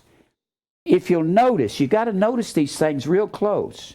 You need to mark this, because Joshua dies in verse 8, and then it says in verse 10, you got to keep these things separate and keep them as they chronologically occur. Verse 10 is very important. Also, all the generations were gathered unto their fathers, and there arose another generation in Israel after them, which knew not the Lord. These are the ones that went back after Baal in verse 11 and after Ashtaroth and Baal in verse 13. It wasn't the people that crossed the river. It was their children and their children's children. You understand what I'm saying? It wasn't them. They'd been cleaned up. They just didn't do one thing right. They didn't drive all those people out. They were probably too gentle. Well, we want to give them a chance to accept the Lord as their personal Savior. So when you get to chapter 3, God says, I'm going to turn you over all of these. There's 5 lords in this land. I'm going to turn you over to them. You haven't driven them all out. You were supposed to drive them out. I'm going to turn you over to them to teach you to war there in that verse 1 of chapter 3. And these are the nations which the Lord left to prove Israel by them, even as many of Israel as had not known all the wars of Canaan. Now this is what we're saying. Israel is not a fighting nation. If they move in here and they get around people like the Jebusites and the Gibeonites, they're going to teach you to war. This is in all probability why the Benjamins were such fighting people. Very proficient with the bow. You find that Jonathan, the son of Saul, and Saul was a Benjamite. Jonathan was very good with the bow. He told David, he said, Saul starts seeking David to kill him in the 19th chapter of 1 Samuel. And David disappears and comes back, meets Jonathan out in the field. And David said, I'll go back to supper with my dad, Saul. And he said, if it's safe for you to come, I'll fire my arrows, and I'm very good with the bow. I'll fire them close. We're talking about Jonathan as a Benjamite. Remember, it was Jonathan, the son of Saul, in the 14th chapter of 1 Samuel, that said to his armor bearer, Jonathan was a fighter. Everywhere you find Benjamites, they're fighting. Boy, they're not afraid of nothing. They raven as a wolf. He said, armor bearer, you come up with me. The Philistines are trying to take over the land. My father's up here. My father's hiding in a cave somewhere. Saul was terrified. There were so many Philistines. Thousands and thousands of them. Perhaps 100,000, I don't know. Saul had just about 3,000. So they outnumbered him. They were just all over the countryside. And he was terrified. Jonathan said, I'm not afraid. Jonathan becomes David's dear friend later. Jonathan said, armor bearer, we will crawl up through these caves. They were in a place called the Caves of Michmash. They climbed up, and he said, if we get up there and they reached out a hand to pull us up, we'll go up there and kill everybody that's up there, just me and you. The armor bearer was the best warrior that the commander had in his company. And he would bear his armor, and he could fight toe-to-toe with anybody. He said, come on, armor bearer. And they said, come on up, you bunch of sissy Israelites. He reached up there, and he said, let's get them. There were 20 of them. 2 against 20. And they slaughtered the 20. What I'm getting at, Benjamin raving like a wolf. They were fighting, man. Evidently, Jonathan learned from his father Saul, and Saul probably learned from the Gibeonites because they were warring people. And just south of that was the Jebusites, and they were a warring people. So they taught him how to fight. They weren't like Issachar up here. They're just a bunch of farmers. Ain't nobody teaching them anything up here about fighting. So Benjamin was always fighters. In this chapter, you see a Benjamite come along to be the first significant judge of Israel. We look here in verse 3, namely 5 lords of the Philistines. Well, let's read verse 2. Well, let me read down to it. And these are the nations which the Lord left to prove Israel. I'm leaving these nations here to prove Israel, or to put them through the fire by them, even as many as Israel as had not known all the wars of Canaan. So they don't know how to war. God puts them in there. God arranges. This is all the orderly arrangement of God, isn't it? It's all God's orderly arrangement. You notice how he sets this up ahead of time so Benjamin will fight, so they'll nearly be annihilated, and then they'll end up aligned with Judah, and he puts Jerusalem in with Benjamin, and then you've got a Benjamite king, Saul, and then he turns away. He's from the wrong tribe, and he has to be from Judah tribe, and God aligns everything in an exact line. Only that the generations of the children of Israel might know to teach them to war. They know nothing about warring. They've been in 40 years in the wilderness, and they've been 400 years in Egypt. They know nothing about warring. At the least to teach, at least such as before knew nothing thereof. They didn't know anything about warring. Namely, here's what we're going to use to teach Israel to war. I'm going to use evil men to teach you how to stand up and fight. These are swords in the hand of the Lord. David said, deliver me from the wicked, which is thy sword in thy hand. Namely, 5 lords of the Philistines, and all the Canaanites, and the Sidonians, and the Hivites that dwell in Mount Lebanon, from Mount Belharmon unto the entering in of Hamath. And they were to prove Israel by them, to know whether they would hearken unto the commandments of the Lord, which he commanded their fathers by the hand of Moses. And the children of Israel dwelt among the Canaanites, the Hittites, the Amorites, the Perizzites, the Hivites, and the Jebusites. And they took their daughters to be their wives. Went exactly against what God commanded them to do. And gave their daughters to their sons and served their gods. And Moses warned them against this. God warned them against it in Deuteronomy, the 7th chapter. Said, if you take their sons to be your husbands and take their wives to be your daughters, what you're going to end up doing is serving their gods. You mix with the wrong people, you'll serve their gods. The God may be nothing but self or selfishness. If you mix with the wrong people, you listen to the wrong words, it'll get you in trouble. And the children of Israel did evil in the sight of the Lord, and forgot the Lord their God, and served Baal in the grove. Therefore the anger of the Lord was hot against Israel, and he sold them into the hand of Cushan Rithathaim. That's a good name to name your kid when you have one. I should have suggested that to Jared, Vicky. They're looking for a name. Cushan Rithathaim. The children of Israel served Cushan Rishathaim 8 years. And when the children of Israel cried unto the Lord, as soon as they go after Baal in the grove, they start serving these idol gods, and then God turns them over to their enemies. The Lord raised up the deliverer to the children of Israel, who delivered them, even Othniel, the son of Kenaz, Caleb's younger brother. That's because Caleb and Joshua, the only 2 that came into the land of all the fighting men that from Kadesh Barnea that wouldn't go in and fight the Anakims or the giants. Only Caleb and Joshua said, we'll go in and fight them. And the only 2 men of military age that lived through the 40 years was Caleb and Joshua. That's why God makes Joshua the first judge as they enter in, and Caleb's nephew is the second judge. Of course, Caleb is probably dead by this time. And the Spirit of the Lord came upon him and judged Israel and went out to war. And the Lord delivered Cushan Rithathaim, king of Mesopotamia, into the hand, and his hand prevailed against Curishathaim. I'll be glad when we get off of this name. And the land had rest 40 years, and Othniel, the son of Kenaz, died. And what does Israel do? Go right back to their same old tricks, don't they? And the children of Israel did evil in the sight of the Lord, and the Lord strengthened Eglon, king of Moab.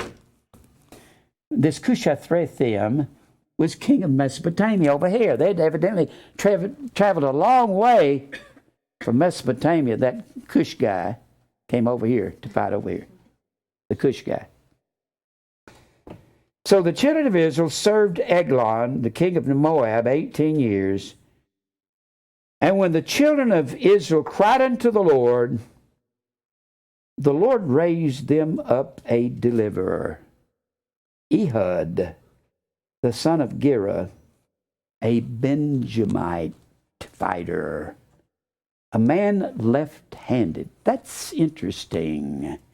It appears that left-handed men, this was something that was just going on in the land of Benjamin. You remember that?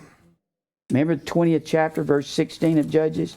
Look here, 20th chapter, verse 16. Left-handed man was a thing in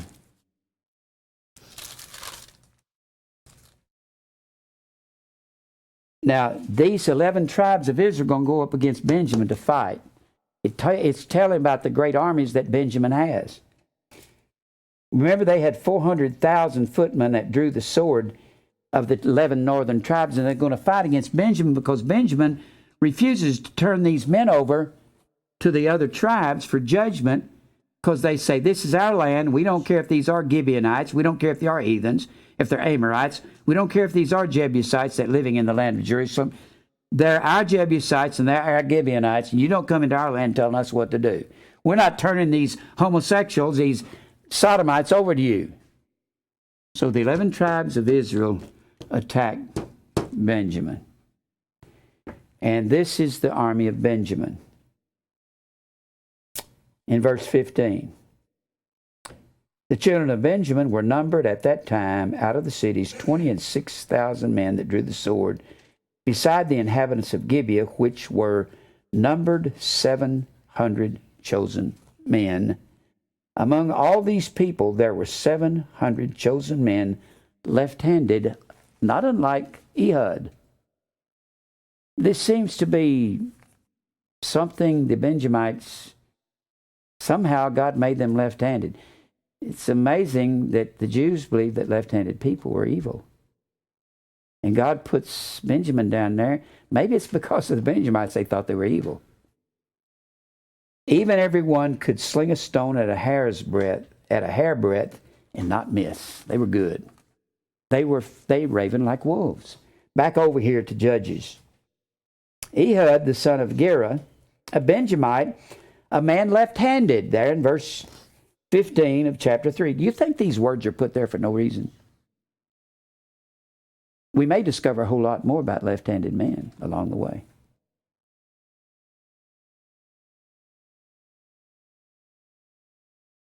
Really? Yeah. Is it? I didn't know that.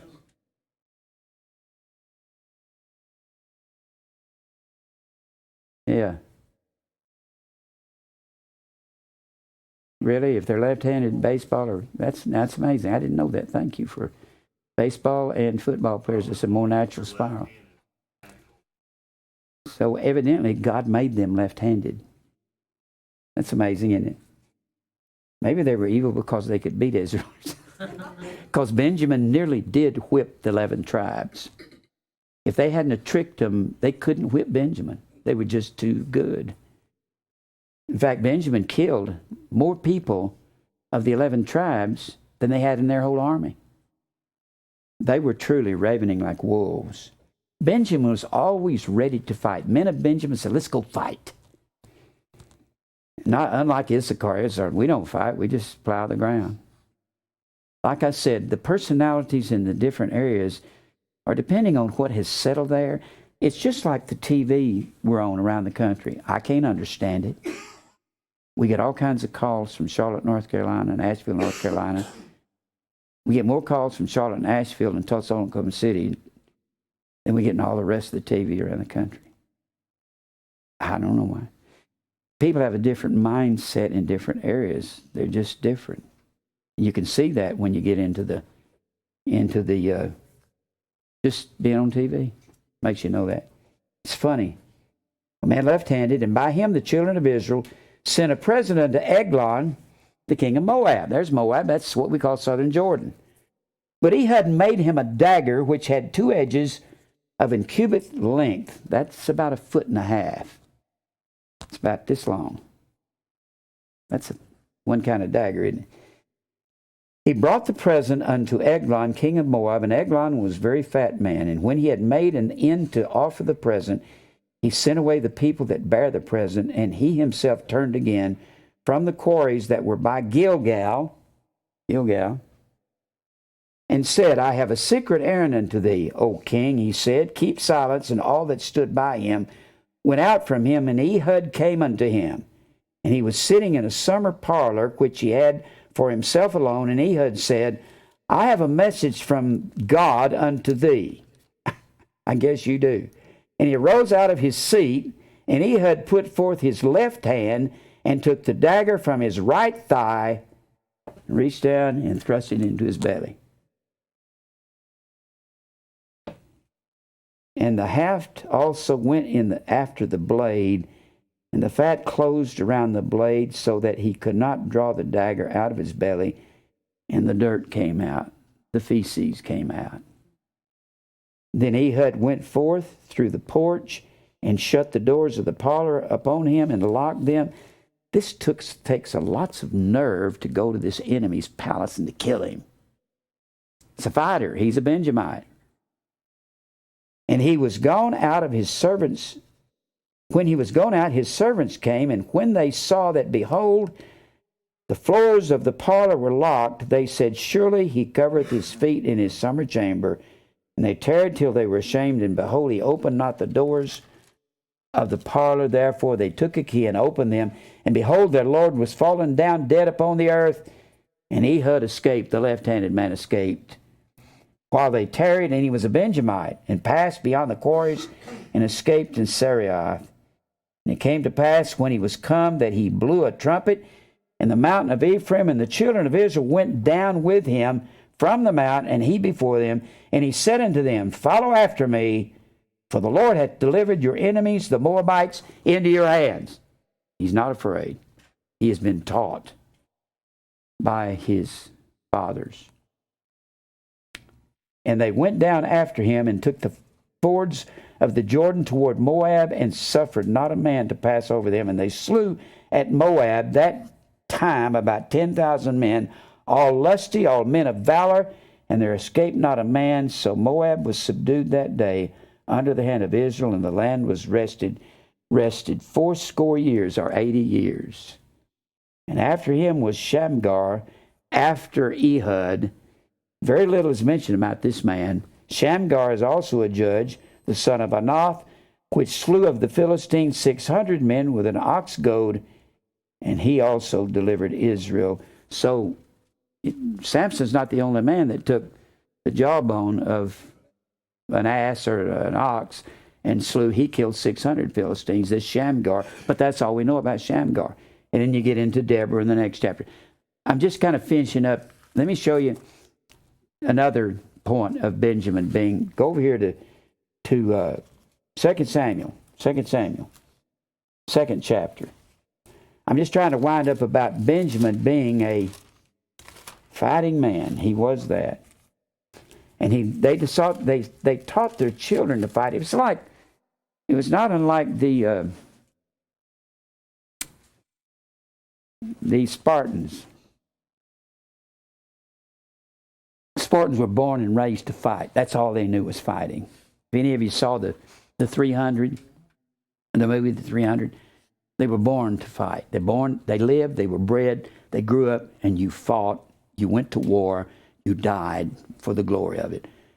There were certain people that were raised that way due to the upbringing, due to some mental control over the people, and the Spartans fought to live, to fight, to die. That's what they fought for. And in a sense, that's the way the Benjamites were raised. Perhaps because of their surroundings. That's why Saul was such a fighter. He fought the Philistines. He fought the Ammonites. Nahash was their king. There in the 11th chapter of 1 Samuel. And I want to show you one other illustration of the Benjamites, what fighters they were. When you get into 2 Samuel, you finished up 1 Samuel. 1 Samuel, I keep saying, is a book about Saul being king. Saul is the king. And all of this is the orderly arrangement of God. If these things hadn't happened this way, things wouldn't be the way they are. Everything's the way it is because God arranges it. God had arranged the Benjamites to be fighters, and he had to arrange that the Benjamites would leave Jerusalem alone so that David could come in and conquer Jerusalem and establish his throne there. And that threw Benjamin in with southern Judah. That's why southern Judah what was numbered with southern Judah were these two tribes. Simeon was numbered with northern Israel. You got to have that in mind as you're studying Old Testament. Well, I started to tell you something. Saul is dead. Saul dies. In 1 Samuel, the 31st chapter. Saul and his sons go into battle. You just flip back one page and they go into battle, 31 and 1 of 1 Samuel. They go against the Philistines at Gilboa. And then he dies. Then we go into the first chapter of 2 Samuel, and it talks about the death of Saul and how a young man comes to David and said, I killed your enemy. I killed Saul. He was an Edomite. And as to whether he killed Saul is not the point. David said, how can you touch the Lord's anointed? and be blameless. And David told some men, fall upon him and kill him.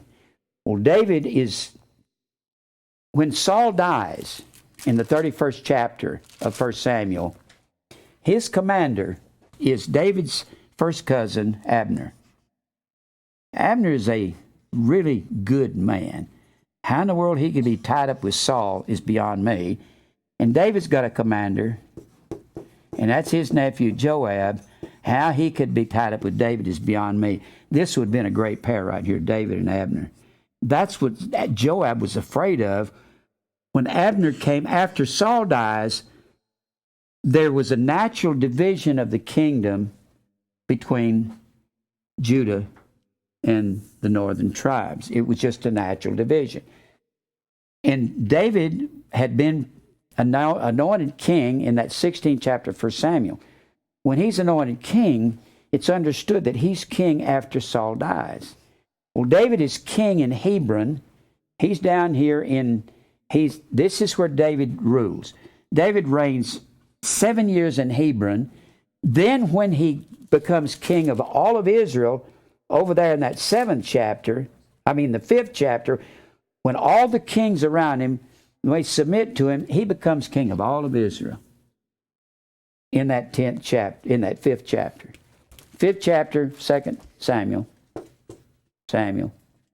David becomes king of 12 tribes. So he's king of the 12 tribes in that 5th chapter of 2 Kings. But he's only king over the southern section in Hebron. And he reigns 7 years in Hebron, and he reigns 33 years in Jerusalem. 7 is the number of divine refinement. In 33 years, that's how old Jesus was when he began to reign. When he began his work. Now, but between this 2nd chapter and the 5th chapter, that's where we see Abner. Abner is murdered in that 3rd chapter by Joab. Joab sneaks up on him, and Abner is going down to David, and he's going to meet with David and say, I'm going to turn the northern kingdom over to you, because Abner has got a problem with the surviving son of Saul. His name is Ishbosheth. Ishbosheth is a sissy king. Just a pansy. Just a guy. You don't want a guy in king like that. And Abner goes into some of the surviving concubine. He goes in one of the surviving concubines. And it is Abner that sets up Ishbosheth, the king. He sets him up. Well, when he goes in that 3rd chapter, to one of the concubines of Ishbosheth, the concubines were naturally inherited by the king. So Ishbosheth corrects Abner for doing that. Abner says, son, I set you up, I'll take you down. And Abner gets so upset at Ishbosheth, who's this kind of nothing king. He goes down to David and tells David, I'm going to turn the kingdom over to you. I don't need this. But when he goes down there, Joab sees him at a distance. He goes, try to take my place with David. And David really needs a man like Abner, but there's no way he's going to try to switch him with Joab at this time. And Joab is afraid he's trying to... This is not unlike a daytime soap opera. Just like it. So Abner goes down to David. Says, I want to make a deal with you. I'm going to give you the kingdom. It's yours. He leaves. Joab says, he's trying to take my kingdom. He's trying to take my army. So Joab goes, catches Abner in the way, and he says, Abner, come here. How you doing there, brother? Puts a knife under his 5th rib, kills him. Gets rid of that situation. Joab is also the one that murdered Absalom. Joab is also the one that, through the bidding of David, murdered Uriah the Hittite. Why do you think David had a hard time getting rid of Joab? He probably felt so guilty all the time that Joab was his commander. What am I going to do about him? And he murders Amasa, David's other nephew. When David tries to replace Joab with Amasa. You don't mess. And it was Joab the one that said, what are you doing crying over Absalom? What's wrong with you? He tried to take the kingdom from you. He would correct David like he was a red-headed stepchild. I don't know what's wrong with one, but that's an old Texas saying. But he would do that. I mean, man, he'd say, what is wrong with you, boy? And I keep saying in all the movies, you got old Gregory Peck movie where he's David. David didn't look like Gregory Peck any more than I look like Elvis Presley, you know. But Gregory Peck's standing over here in this big voice, and there's a guy over here, real tall and handsome. This is Joab. Yes, your Majesty, King. Joab's sneaking around, telling David what to do. He looks like some proper actor over there in a movie, you know. Don't look like the real Joab would look. I picture Joab as being, hi, Uncle David, how you doing? Don't do that to me again. The men followed the general in the army regardless of what the king said. That was their hero. Especially when you were as brave as Joab running in front of the army. Said, come on, men, follow me. We'll kill everybody over there. David had two real tough nephews, Joab and Abishai. And Abishai about drove him crazy. Everywhere David went, Abishai was riding along on a horse right beside him. Uncle David, I'll go kill that guy. David's going, oh, man, you guys are driving me nuts, you know it. Something else. Anyway, when you get into this second chapter, in this first chapter, Abner is heading up the northern armies. In the second chapter, David's armies and Abner's armies are going to get together for some war games. You know what war games are? Nobody gets hurt. Nobody gets killed. It's just, let's practice, okay? But watch what happens when they practice. In verse 8, Abner the son of Ner. Abner comes from Ab and Ner. Ab means father. His father's name was Ner. Captain of the host, took Ishbosheth, son of Saul, and brought him to Mahanaim. Now, we'll talk about that when we go through. Mahanaim was a city of refuge on this side. When David ran out of Jerusalem and headed off, Absalom was chasing him. David was running this direction and went over here to Mahanaim, which was on this side of the Jordan River, on the east side of the Jordan River. It was a city of refuge. And made him king over Gilead. All of this was called Gilead. All this over here and all this over here. Before they came in and took over the land of Gad, Manasseh over here, east and west Manasseh, and all in this area. This was all called the land of Gilead, prior to it being Israel. And over the Asherites, and over Jezreel, and over Ephraim, and over Benjamin, and over all Israel. And Ishbosheth, Saul's son, was 40 years old when he began to reign over Israel. And he reigned 2 years, but the house of Judah followed David. And the time that David was king in Hebron over the house of Judah was 7 years and 6 months. So he's there 7 years. Sometimes it says 7 years. And Abner, the son of Ner, and the servants of Ishbosheth, son of Saul, went out from Mahanaim to Gibeon. And Joab, the son of Zeruiah, Joab is the commander of David. Abner's the surviving commander of Saul, because Saul has died 2 chapters before in the last chapter of 1 Samuel.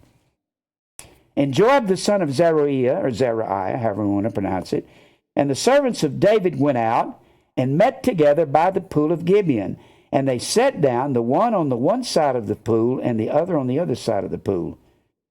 And Abner, the surviving commanding general of Saul, said to Joab, David's commander, or David's nephew, let the young men now arise and play before us. Let them have some war games. Not for real, just play. And Joab said, let them arise. Show us how good you are in battle. And there arose and went out by the number 12 of Benjamin. I'm ready to fight. You want to fight? Huh? Let's fight. This kind of reminds me of Doc Holliday in the movie Tombstone. He stood out there and he said, I'm your Huckleberry. I had to look that up. That's an old 1800s thing. It means, I'm the man you're looking for. Benjamin's saying, I'm the man you're looking for. I'm your huckleberry. You want to fight? I'll fight. Huh? Huckleberry, that's what he said. That was an old saying in the 1800s. And I'm the man you're looking for. Then they rose and went up, and notice the first man that stands up is Benjamin. And people, we'd like to fight. You want to fight? Come on. I like this because, and Benjamin don't go in there to play. They are raven like a wolf. You start playing with me, you're going to get hurt. Which pertained to Ishbosheth, the son of Saul, and 12 of the servants of David, and they caught every one his fellow by the head, and thrust his sword through his fellow's side as they fell down together. Whew. They don't like to play, do they? Wherefore they called the place Helkath Hazarim, which is in Gibeon, and there was a very sore battle that day, and Abner was beaten, and the men of Israel before the servants of David. And there were 3 sons of Zeruiah there, Joab and Abishai. And boy, when we get through with Joab and Abishai, you're going to know these 2 guys. After we get, I'll go back through these again, because the time I get through this, we're going to go through the law and all the rest of this. When we get through this, I want to familiarize this by mentioning it more than once. Joab and Abishai, these are 2 real colorful guys. Very, very colorful characters. David's nephews. And you don't mess with them. They'll hurt you. And Asahel. Asahel was light of foot as a wild roe, and he was the fastest runner in Israel. Now, that's okay. It's okay to be the fastest runner, but you run away from a guy that can hurt you. So Asahel says, I'm going to go kill their commander, Abner. So he takes out after Abner, starts chasing him. And Abner says, you can catch me, boy, but you're going to get hurt if you catch me. When you catch me, you're going to get hurt. And Asahel pursued after Abner, and in going to be turned not to the right nor to the left from following Abner. And Abner looked behind him and said, Art thou Asahel? And he answered, I am. And Abner said unto him, Turn aside to thy right hand or thy left. Don't keep coming after me. I'm going to hurt you, boy. And lay thee hold on one of the young men and make thee his armor. But Asahel would not turn aside from chasing Abner. And Abner said again to Asahel, I'm telling you, boy, you better not catch me. I'm going to hurt you. I'm going to kill you. Asahel wasn't paying any attention. And this caused one of the greatest clashes in Israel. If Asahel gets killed, who's going to be upset about it? Joab and Abishai. That's their brother. He don't have sense enough not to know who he's chasing. He's chasing this great fighter, this great commander. This man has killed many men in battle. You don't chase a man like that just because you got to run him. That's foolish, isn't it? Kind of like one of them wide receivers chasing after one of them 6'7" defensive backs. You know, you can catch me, but it ain't gonna do you any good when you do. And Abner said again to Asahel, Turn thee aside from following me. Wherefore should I smite thee to the ground? You want me to kill you? Is that what you want? How then should I hold up my face to Joab thy brother? Howbeit he refused to turn aside. Wherefore Abner with his hinder part of the spear smote him. He just ran on. He said, You caught me. It's over. He knew how to handle the spear. That the spear came out behind him, and he fell down there and died in the same place. And it came to pass that as many as had come to that place where Asahel fell down and died stood still. Joab and also Abishai pursued after Abner, and the sun went down when they were come to the hill of Armah that lieth on Giah by the way of the wilderness of Gibeon. And the children of Benjamin gathered themselves together after Abner and became one troop and stood on the top of an hill. And Abner called to Joab and said, Shall the sword devour forever? Are we going to keep on fighting from now on? Is that what you want, son? Knowest thou not that it will be bitterness in the latter end? How long shall it be then ere thou bid the people return from following their brethren? Joab said, As God liveth, unless thou spoken surely in the morning, the people had gone up every one from following his brother. So Joab blew a trumpet, and all the people stood still and pursued after Israel no more, neither fought they any more. But if you think Joab is through with this, you are wrong. He holds a grudge the rest of his life. I will kill Abner before it's over with. And he does. But he has to do it. I would love to have seen Joab and Abner in a face-to-face fight, because Joab is not going to fight fair. He's going to come behind you and punch his knife in your fifth rib. I think it'd have been a great fight if they'd gone toe-to-toe. And Abner and his men walked all that night through the plain and passed over Jordan and went through it Bethron, and they came to Mahanaim. And Joab returned from following Abner, and when he had gathered all the people together, there lacked of David's servants 19 men and Asahel. But the servants of David had smitten of Benjamin and of Abner's men, so that 360 men died. And they took up Asahel and buried him in the sepulchre of his father, which was in Bethlehem. And Joab and his men went all night, and they came to Hebron at the break of the day. In the next chapter, Abner gets ready to go after. Joab gets ready to go after Abner. He's going to get him, too. If you notice, Benjamin is all through here ready to fight, isn't he? It's because he fights like a wolf. Do I have any time?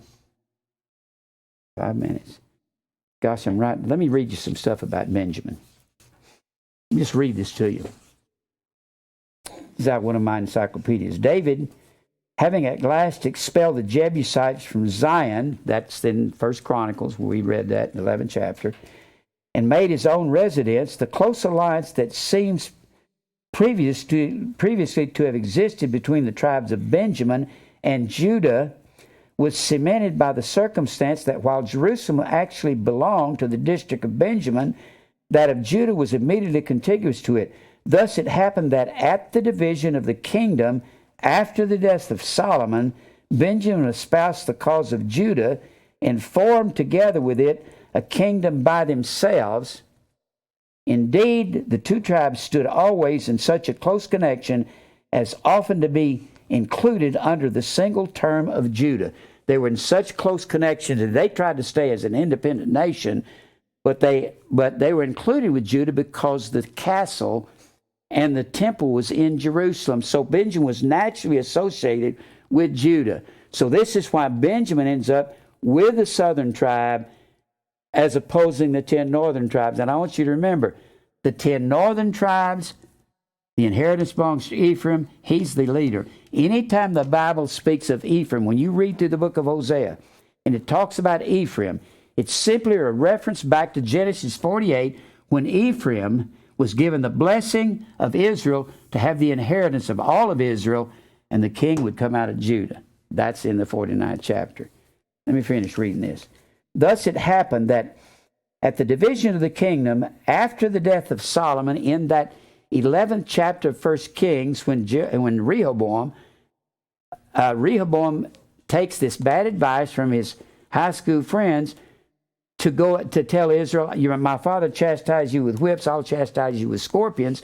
That's why the kingdom was split. If you ask most people why the nation was split in two, nobody even knows that. Ask a preacher. I just challenge you to go to ask any preacher why it was split in two. Why was there a northern Israel and a southern Israel? And what was southern Israel called? And what was Judah called? Ask them. They don't know. If you think that some of this is second nature that I'm teaching in the Old Testament, it's not. This is not stuff that everybody knows.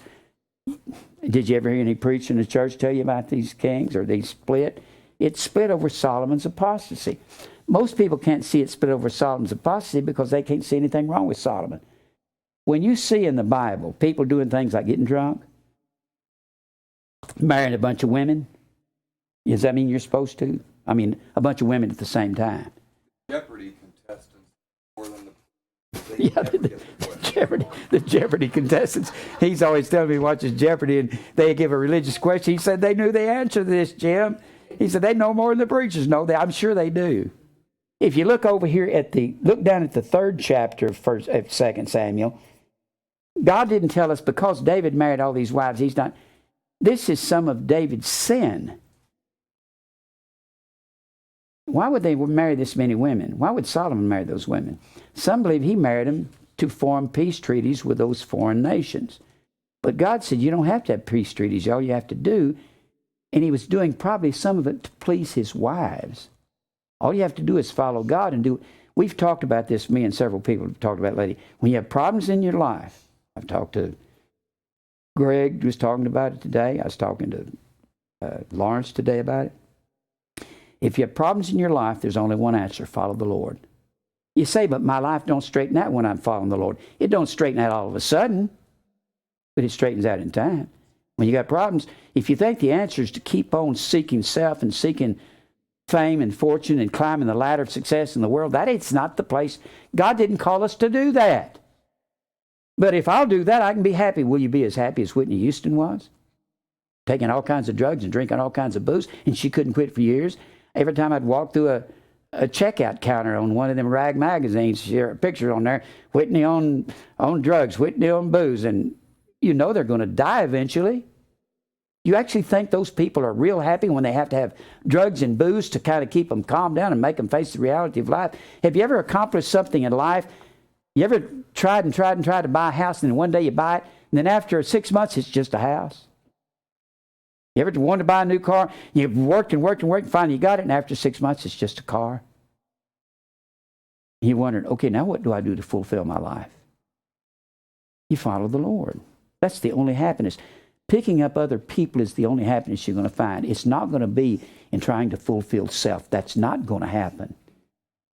If you think you want to be the preacher and the pastor here, you're really wrong, because it's more than just standing up here preaching.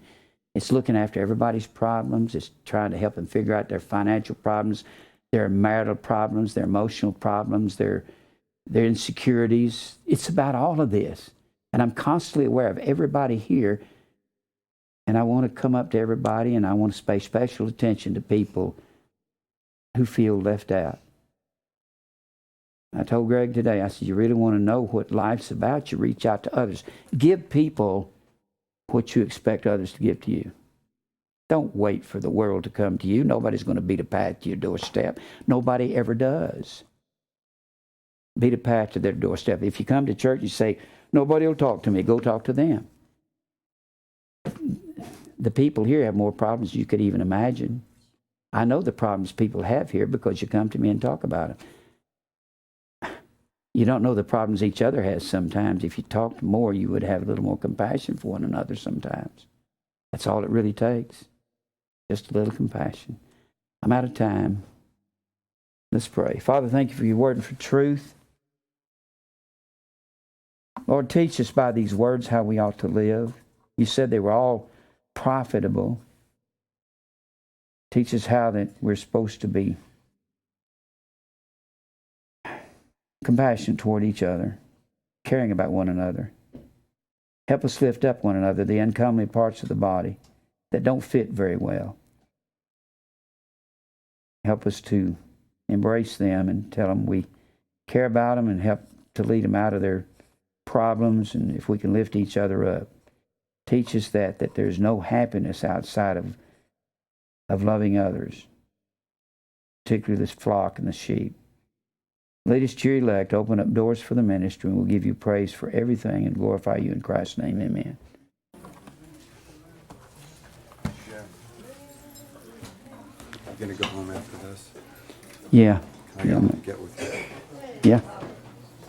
Yes, sir. All right, I'll see you over there. I have some work to do, too. Okay. So I'm going to go over there and do some work, and then by then I can get with you. When you get home. Okay. Yeah, I'm going over there right now.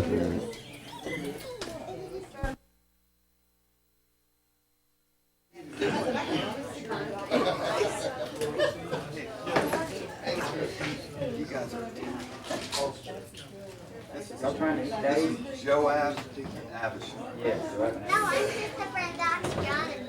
We think you're going to have a shot. Because I'm Christopher and Dr. And that's brother. Brother? Brother? Brother? Y'all want to hug me? Huh?